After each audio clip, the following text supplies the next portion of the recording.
A Regina-based nonprofit is harnessing the power of sport to build community while showing off local talent and culture. I think that's what Buckets and Borders is all about. It's about community, it's about inclusion, and it's about using basketball as a tool, as a vehicle to deliver that message and bring people together.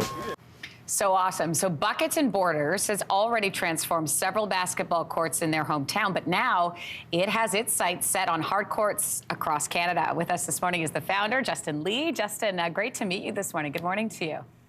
Good morning. Thanks so much for having me. So take us back a little bit. How did the idea for Buckets and Borders come together? Buckets and Borders really started as a fun side project back in 2015. So my twin brother and myself, we finished playing university sports, and basketball always played a really integral part in our lives.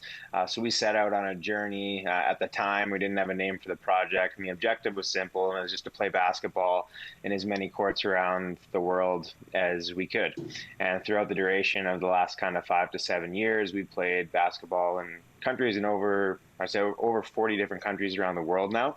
And we kind of continue to have these same experiences in every place that we went. And basketball was a crucial part to, meeting people, connecting with people, and, really learning that sport is a common language. And we started documenting these experiences through photography and journalism, and we eventually named the project Buckets and Borders.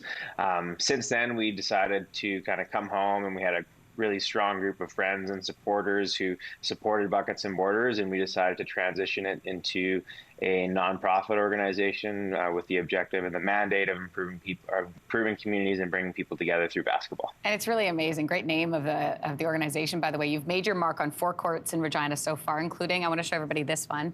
This was your first, right? This was the court locals call the Cage. Is that right? Yes, that's correct. So that was kind of your first one. So take us through what was involved in transforming this space. Yeah, so this was really the first major project for us, and a court that is really iconic in Regina and very accessible in the city of Regina. It's a court that many of us grew up playing on, and as kind of our first project, it was really representative of our logo, and our logo is really all about celebrating multiculturalism, bringing people together, having a really bright, fun color tones to the space, which we really learned on this first project that including these mural components and the bright colors is really important to creating really important, not just basketball spaces, but community spaces. And for us, that was a really important community for us, and was something we're excited about to do as our first project. And you've also partnered with Canada Basketball for a project called Ball for All, through which you've distributed, over 1,500 basketballs to children throughout Saskatchewan. What's next for Buckets and Borders?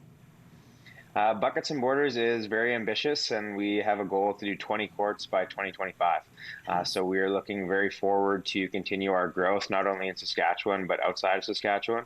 We do intend to move into Toronto and Winnipeg to complete court projects and to continue the Ball for All program in 2023. And we're currently working through those approval processes and working with some incredible partners and acquiring new partners and brands to work alongside to ensure that we can fulfill our mandate in the future. What's it like for you to drive by or walk by one of these courts that you guys have transformed?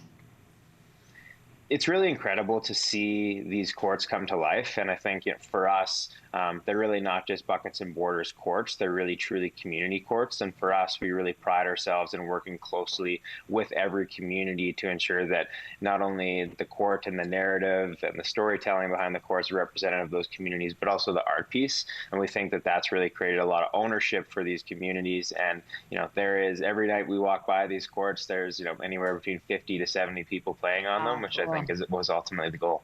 Amazing. Well, Justin Lee, congrats to you and your team. It's pretty awesome what you guys have been doing.